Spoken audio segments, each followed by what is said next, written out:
खूप म्युझिक डायरेक्टरांच्याकडे मी गाले, पण काही काही म्युझिक डायरेक्टर माझ्या गाण्यावर असे प्रयोग करत होते, माझ्या आवाजावर प्रयोग करत होते. त्याच्यामध्ये मी गायिका बनत होते. मी काही गायिका नव्हते, नवीन मुलगी होते. मी गायिका बनत होते. त्यांचे माझ्यावर जे माझ्या मनावर जे आवाजावर जे परिणाम होत होते त्याच्यामध्ये आहेत पहिल्यांदा सुधीर फडके. सुधीर फडकेंच्याकडे गायला मला अतिशय म्हणजे सुरुवातीला खूप त्रास झाला. त्यांचं गाणं तसं होतं. आता साधं गायचं म्हटलं की का रे दुरावा का रे अबोला अपराध माझा असा काय झाला. नाही, ह्या टाळ्या साध्या गाण्याला आहेत, जसं सगळे गातात तसं. पण फडके साहेब कसे गात होते.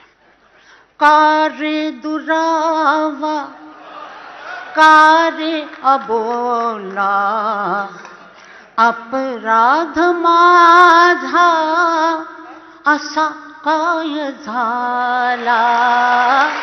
का रे दुरावा.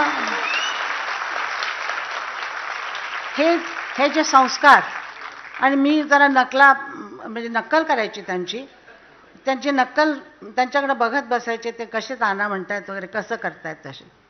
आणि त्याच्यामध्ये मी शिकत होते आणि मी आत्तापर्यंत पण शिकते आहे. नेहमी मी काय म्हणतात त्याला, शिक्षण घेणाऱ्याला काय म्हणतात, हां, तशी मी अजूनपर्यंत आहे. मी अजूनही शिकते. हां, काय लावतोस, एका साईडला जाऊ नका, सेंटरला उभ्या राहा. नाही नाही ते हे इथं मध्ये कर, इथं कर.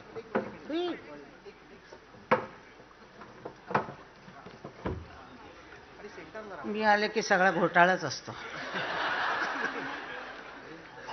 आता हा बरा जर जवळ आहे ना, अजून या साईडला, थोडे या साईडला. बस, परफेक्ट, बस. हां, बरं. आता यशवंत देव, मला त्यांचं अतिशय स्वभाव आणि त्यांचं जे वागणं होतं आणि मला फार आवडायचे ते. मी त्यांना सांगितलं एकदा की देवसाहेब मला जरा गाणं शिकवता का. हसायला लागले. हा हा हा हा, काय आशाबाई, तुम्ही एवढ्या मोठ्या गाणाऱ्या आहेत, तुम्ही माझ्याकडं काय शिकणार. म्हटलं नाही, शिकायचं आहे मला, तुम्ही सांगा ना मला. म्हणाले म्हणा सा. मी म्हटलं सा. डोळ्यांनी सा म्हणताय का, डोळे उघडा भाऊ. मग नंतर म्हणाले सारे गाम असं म्हटलं म्हणा. तर मी असं केलं, सारे गाम. हाताने सारे गाम गाता का तुम्ही, गळ्याने गाताय. मग तुम्ही हात का हलवताय, कशाला तोंड वाकडी करताय, कशाला आठ्या घालताय.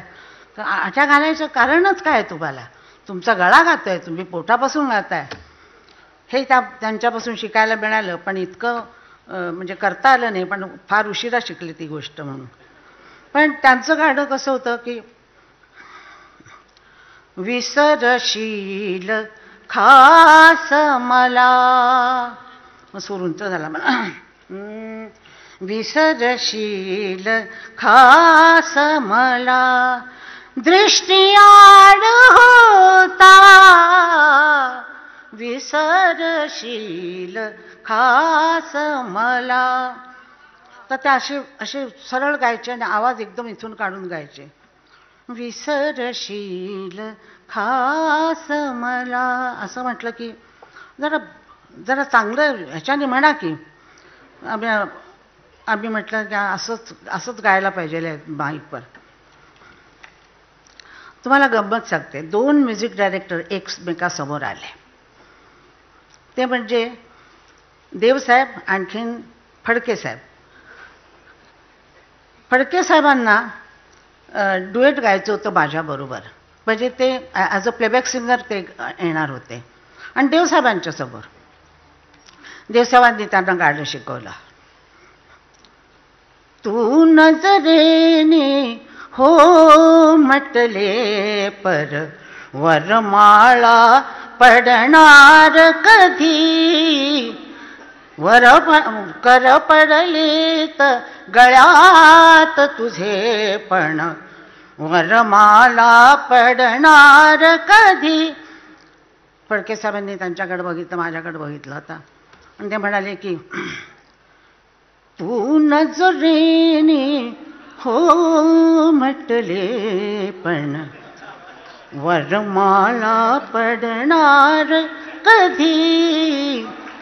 कर पडलेत गळ्यात तुझे पण वरमाला पडणार कधी. देवसाहेब म्हणाले हे असं नाही गायचं, माझ्यासारखं गा बघूया. म्हणाले फडके साहेब म्हणाले देवसाहेब सहन करून घ्या या गाण्यामध्ये असं. अशी अशी मजा. माझं भाग्य फार थोर, माझं नशीब खूप चांगलं. मी स्वातंत्र्यवीर सावरकरांना भेटले होते. ते आमच्या वडिलांचे मित्र होते. आम्ही लहान होतो त्यावेळेला सांगलीला आमच्या घरासमोर त्यांनी चटया घातल्या आणि पत्रावळ्या ठेवल्या. जवळजवळ 100 लोक, शेड्यूल जातीचे सगळे लोक आलेले होते, सगळे लोक. आणि त्याच्यामध्ये बसून माझ्या वडिलांनी आणि सावरकरांनी जेवण जेवले. माझी आई माझ्या वडिलांशी 3 दिवस बोलली नव्हती, कारण ती पुष्कळ ब्राह्मणासारखी होती. आणि त्यानंतर बऱ्याच दिवसानंतर मला ते भेटले आणि मी भेटत राहिले त्यांना. आई माझी डबा घेऊन जायची त्यांच्याकडं जेवण द्यायला. त्यांना ते जेवण मागायचे की माझ्या आईचं नाव शेवंती, माई म्हणायचे. आणि दादरला त्यांच्या घरी आम्ही यायचो. एकदा ते मला म्हणाले काय काय गा आशा, तू दीनानाथसारखी गातेस का? म्हटलं हो गाते की.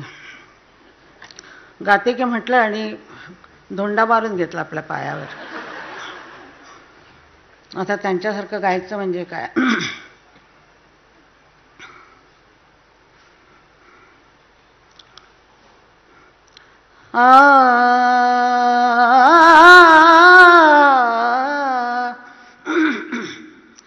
परवशता पाश दैवी ज्यांच्या गळा लागला. परवशता पाश दैवी ज्यांच्या गळा लागला. ज्यांच्या गळा लागला हो गळा लागला.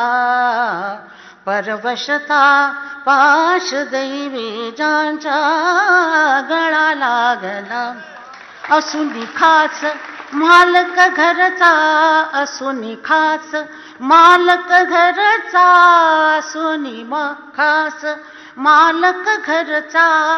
म्हणते चोर त्याला परवशता पाश दैवी ज्यांच्या गळा लागला. ज्यांच्या ज्यांच्या ज्यांच्या ज्यांच्या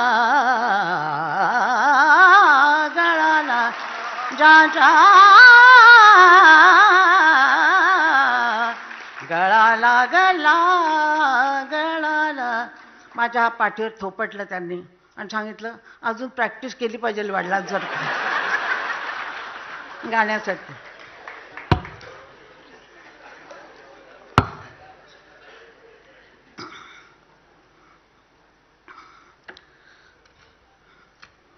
हृदयाविषयी बोलायचं राहूनच गेलं.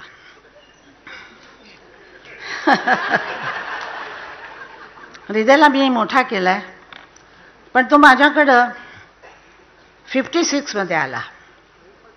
56 मध्ये येऊन मला त्यांनी धोतर नेसून असा शर्ट घातलेला, असा बाबांसारखा हातामध्ये ओचा, धोतराचा ओचा बंगाली लोकांसारखा पकडलेला. गाडीतनं उतरला आणि विचारलं की आशा ताई तू माझं गाणं गाणार का?